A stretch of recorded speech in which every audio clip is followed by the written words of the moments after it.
Chers élèves, bonjour. Nous sommes à la troisième partie du programme de l'économie organisation administrative des entreprises. Il s'agit de la partie numéro 3, la fonction financière. On vient de voir la première partie, c'est l'approvisionnement, comment acheter, comment l'entreprise peut acheter, comment il peut stocker. Et puis, on a vu la fonction production, les étapes de production, comment la production est organisée, comment il est programmé. Aujourd'hui, dans cette séance, nous allons voir comment l'entreprise finance son cycle d'exploitation, comment l'entreprise finance son cycle d'investissement ou son investissement.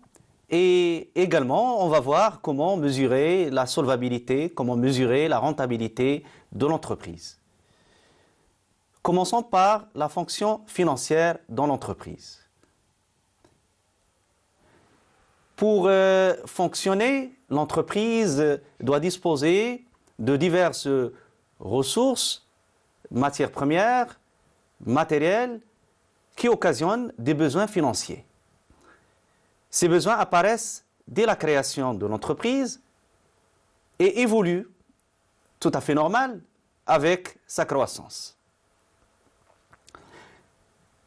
Il se trouve que la fonction financière est ainsi se diffuse à l'ensemble de l'organisation par sa dimension transversale, et on peut dire même qu'elle est au cœur de l'entreprise. La fonction financière a pour rôle essentiel de s'assurer que, dans un premier temps, l'entreprise dispose en temps voulu des fonds nécessaires à sa croissance et son développement. En d'autres termes, s'assurer que l'entreprise est capable d'honorer ses engagements envers ses créanciers. On parle ici de la solvabilité de l'entreprise. Mais également, parmi les rôles importants de la fonction financière, il faut voir est-ce que les fonds générés par les activités de l'entreprise soient investis de manière rentable. Ici, on parlera de la rentabilité. La solvabilité. La solvabilité, c'est la capacité de l'entreprise à faire face à ses engagements, qui sont les salaires, les intérêts des emprunts, les dettes envers les fournisseurs, les impôts, charges sociales et autres charges à leur échéance. La solvabilité a une relation avec la notoriété de l'entreprise. Ainsi, une entreprise peut connaître parfois des difficultés de trésorerie.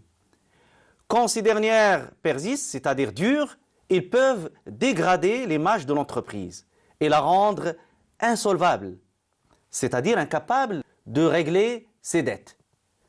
Certains tiers, tels que les banques, les fournisseurs, risquent de refuser de poursuivre leurs relations avec l'entreprise.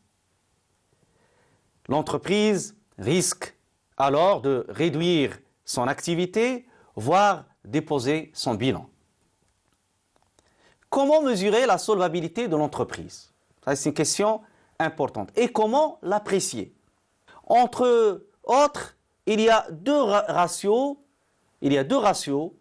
qui peuvent renseigner sur la rentabilité, sur la solvabilité, de l'entreprise. Le premier ratio ou indicateur important, c'est le ratio de solvabilité à court terme. En sachant qu'un ratio, c'est un rapport entre deux grandeurs de gestion. Et le deuxième ratio, qui est important, c'est le ratio de l'autonomie financière. Voyons dans un premier temps le ratio de solvabilité à court terme. Le ratio de solvabilité à court terme, c'est un rapport entre les créances, les disponibilités, créances et disponibilités, par rapport aux dettes à court terme. Bien sûr, c'est un ratio qu'on peut exprimer en pourcentage, c'est pour cela qu'il est multiplié par 100. Il indique dans quelle mesure les créances et les disponibilités ensemble peuvent faire face à des dettes à court terme. L'idéal est que ce ratio, tout à fait normal, soit supérieur à 100%. Ainsi, si ce ratio est supérieur à 100%, il signifie que les dettes à court terme sont couvertes par les ressources à court terme et qu'il existe même un excédent de liquidité à la disposition de l'entreprise. Voyons maintenant le deuxième ratio, qui est le ratio de l'autonomie financière. Ratio de l'autonomie financière, c'est un rapport entre les dettes et les capitaux propres, c'est-à-dire est-ce que les capitaux propres seront à même, seront capables de faire face à des dettes financières. Il y a certains qui peuvent inverser le rapport en mettant capitaux propres par les dettes financières, ça revient au même. Alors, lorsqu'on prend le ratio comme étant un rapport entre dettes financières et capitaux propres, il faut tout à fait normal que le ratio soit inférieur à 100%. À 100%, cela signifie que l'autonomie financière est bonne, car l'entreprise est capable de faire face à ses dettes par ses propres ressources. Ce ratio permet d'apprécier l'indépendance ou l'autonomie de l'entreprise par rapport à ses prêteurs. Voyons maintenant la rentabilité. Comment mesurer, comment apprécier la rentabilité de l'entreprise. Alors la rentabilité de l'entreprise, c'est quoi? C'est l'aptitude de l'entreprise à dégager des résultats tout d'abord positifs. Pourquoi faire? C'est pour rémunérer les fonds durablement mis à sa disposition. Une entreprise peut ne pas être rentable provisoirement, surtout en phase de démarrage ou d'investissement massif.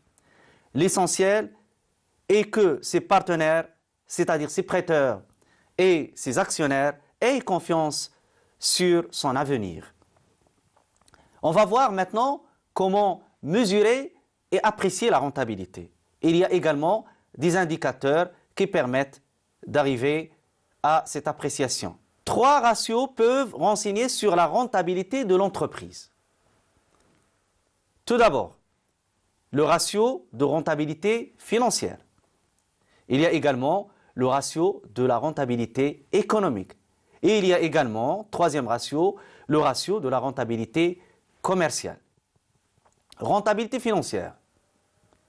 La rentabilité financière, si on veut calculer la rentabilité financière, c'est le rapport entre les résultats nets, lorsqu'on dit net d'impôts bien sûr, par rapport aux capitaux propres. Exprimé en pourcentage, on va multiplier le résultat par 100 bien sûr. Alors, la rentabilité financière intéresse davantage les associés, car ils mesurent la rémunération du risque qu'ils ont pris en investissant dans l'entreprise. Parce que qui est propriétaire des capitaux propres? Ce sont bien sûr les associés. Et ils seront intéressés, tout à fait normal, par les résultats positifs de l'entreprise. La rentabilité économique, lorsqu'on dit rentabilité économique, quels sont les facteurs de production? On va les retrouver essentiellement dans l'actif immobilisé. C'est dans l'actif immobilisé qu'on va trouver les locaux, les moyens de production, etc. C'est pour cela qu'ici, on va faire le rapport entre le résultat net par rapport à l'actif immobilisé ou par rapport aux actifs immobilisés. La rentabilité économique va ainsi mesurer le rendement des capitaux investis sous forme d'immobilisation dans l'entreprise, quelle qu'en soit l'origine. C'est-à-dire que les actifs immobilisés soient financés par des capitaux propres ou par des dettes, peu importe. L'essentiel, c'est de calculer ce rapport de résultats et actifs immobilisés. Alors, maintenant, la rentabilité économique. On va trouver qu'il y a 2 ratios qui sont utilisés. Le premier ratio, c'est le ratio qui fait le rapport entre l'excédent brut d'exploitation par rapport à l'actif. Et bien sûr, cette rentabilité économique va mesurer l'excédent brut généré par l'utilisation des actifs. Mais il y a un deuxième ratio qui est également utilisé. Bon, on le verra par la suite dans l'application. Maintenant, on va voir la rentabilité commerciale. La rentabilité commerciale va exprimer le rapport, va être calculée par le rapport de résultat net, cette fois-ci par rapport au chiffre d'affaires, c'est-à-dire les ventes de marchandises et de produits finis réalisés par l'entreprise au cours d'une période donnée. Alors, la rentabilité commerciale va mesurer la contribution des ventes des différents biens et services dans la réalisation des résultats de l'entreprise. Donc, comme ça, on a vu les indicateurs de mesure de la solvabilité et les indicateurs de mesure de la rentabilité. Voyons maintenant une application qui va nous permettre de vérifier est-ce que nous sommes à même de calculer ces indicateurs et de les interpréter. On vous fournit le bilan financier condensé mais simplifié de la société Rectangle pour l'exercice 2007. Il est en milliers de dirhams. Voilà, l'actif immobilisé de la société Rectangle, 200 fois 1000, il est simplifié. Les stocks 50, les créances 160, la trésorerie active 90. Les capitaux propres 250, les dettes financières ou de financement 120 et les dettes d'exploitation, on a 130 milliers bien sûr.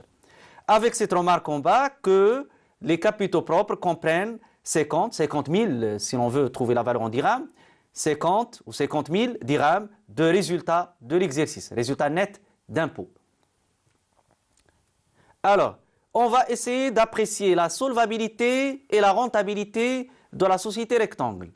Commençons par la solvabilité et le premier indicateur qui vient, qui est le plus immédiat, c'est la solvabilité à court terme. Rappelons la formule. On vient de voir que le ratio de solvabilité à court terme, c'est quoi? C'est la capacité des créances et des disponibilités à faire face à des dettes à court terme. Quelle est la situation de la société Rectangle?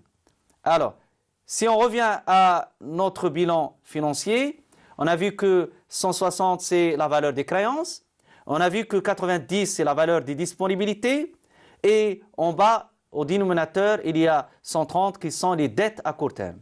Si on divise les créances et disponibilités par rapport aux dettes à court terme, on multiplie par 100, on va trouver que ce ratio est de 192,30%. C'est un bon indicateur de la solvabilité à court terme parce que ici, l'entreprise, avec ses créances et disponibilités, il peut faire face à des dettes à court terme et reste même 92,30 de créances et disponibilités comme un excédent.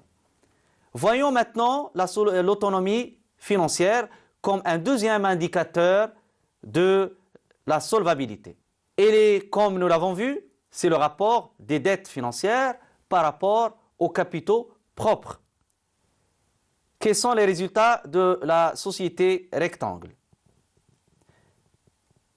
Les dettes financières, d'après le bilan financier condensé, sont de valeur 120 000 dirhams.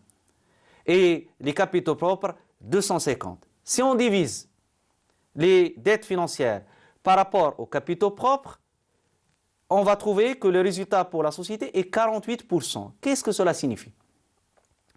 Cela signifie que les dettes financières ne consomment que 48% des capitaux propres. En d'autres termes, les capitaux propres sont largement suffisants pour couvrir le règlement des dettes financières. Passons maintenant à la rentabilité. Et le premier indicateur que nous allons voir, c'est la rentabilité financière. Et comme nous l'avons vu, c'est un indicateur, c'est un ratio qui est le rapport entre le résultat net et bien sûr les capitaux propres.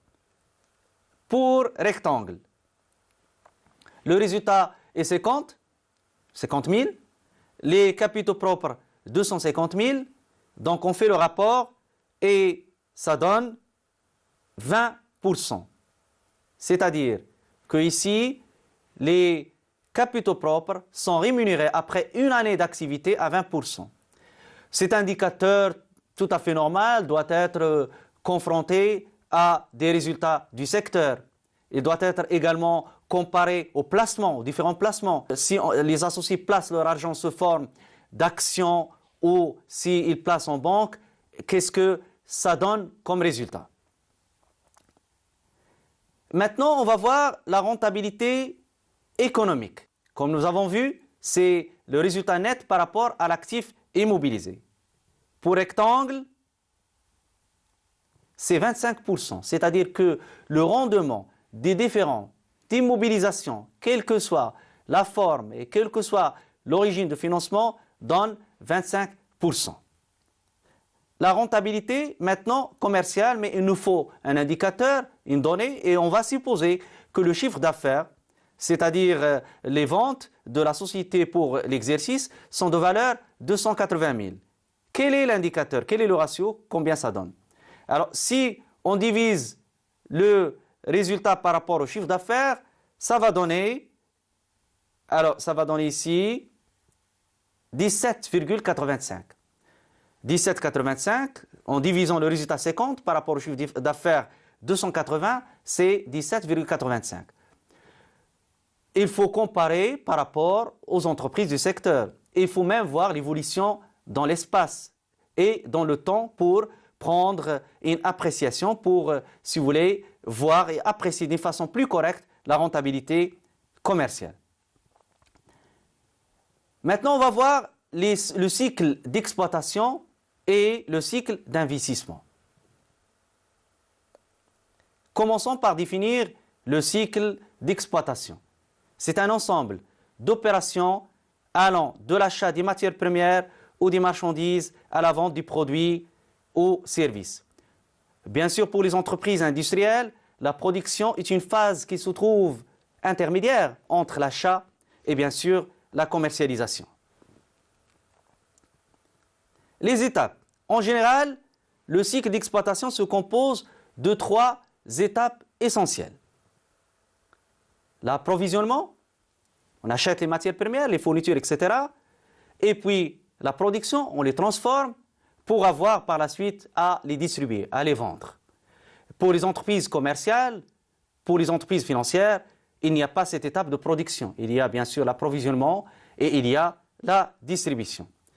C'est ce qu'on appelle le cycle d'exploitation parce qu'il se répète d'une façon indéfinie pour l'entreprise tant que l'entreprise existe. Nous allons voir maintenant la phase d'approvisionnement. Cette phase consiste à acquérir auprès des fournisseurs des matières premières, aux services, au comptant ou à crédit. Les biens achetés sont stockés dans l'attente de leur commercialisation. La deuxième étape, c'est la phase production. Cette phase consiste à procéder à la transformation des matières ou des biens stockés en produits finis. Il donne lieu à des dépenses de main-d'œuvre, des services, de salaires, etc. Et enfin, la phase commercialisation. Cette phase consiste à mettre à la disposition des clients des marchandises ou des produits finis, moyennant un règlement immédiat, vente au comptant, ou un engagement à régler plus tard, c'est les ventes à crédit. La séance prochaine, chers élèves, on va voir comment l'entreprise finance ou trouve les moyens pour financer le cycle d'exploitation. Parce que nous allons trouver qu'il y a un décalage entre les besoins d'exploitation et les ressources de financement et c'est une question qui doit être réglée par l'entreprise. Également, on va voir comment l'entreprise va rechercher des moyens financiers pour assurer le financement de l'investissement. Au revoir et à la prochaine séance.